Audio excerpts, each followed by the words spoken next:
d'un grand ambassadeur de France, malheureusement disparu, qui était mon père spirituel, qui était l'ambassadeur Kosciuszko-Morizet, célèbre ambassadeur du général de Gaulle au Conseil de sécurité, qui en octobre 89, il était assez visionnaire, m'a dit le communisme c'est fini. Et en fait, le mur de Berlin est tombé 2 mois après et nous avons créé à ce moment-là une organisation qui était destinée à être une passerelle entre les nouvelles démocraties qui allaient inéluctablement émerger à l'Est et l'Ouest.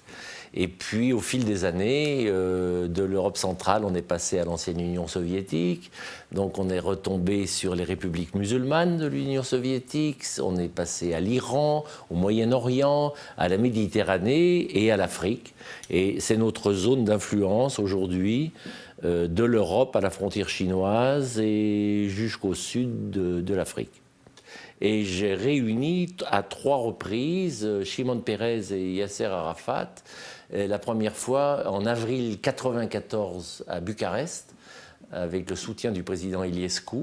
Et c'est ainsi qu'on a relancé vraiment un processus. Enfin, je n'ai été que l'organisateur du spectacle. Hein. Bon, je n'étais pas le négociateur. Et on a relancé le processus et ils ont signé les accords du Caire quelques mois après. Ça, c'est le moment fort de la vie du Forum, d'avoir réussi cela. On n'est ni concurrent, peut-être complémentaire, en ce sens que quand vous regardez le programme du Forum de Davos, qui est très brillant, les gens viennent pour refaire le monde. Oui. Nous n'avons pas cette ambition. Nous sommes au service des gouvernements, nous sommes au service des entreprises pour les aider à intensifier et développer la coopération internationale. Nous avons aussi choisi, de par nos pères fondateurs, qui malheureusement ne sont plus là, qui étaient plus âgés que moi, nous avons choisi aussi d'être modestes sur le plan financier. Nous n'avons pas les moyens financiers. Imaginez qu'à Davos, il y a, je crois, 700 collaborateurs.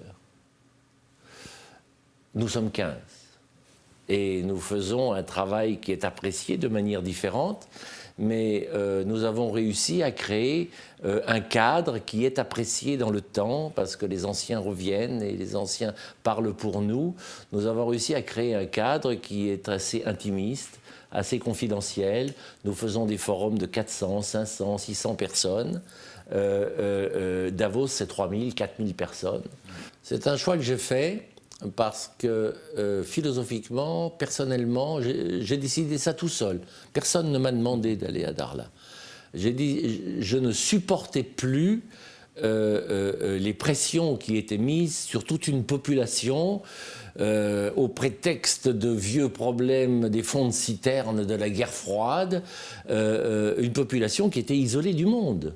Tout simplement parce qu'on l'empêchait d'ouvrir ses fenêtres sur le monde.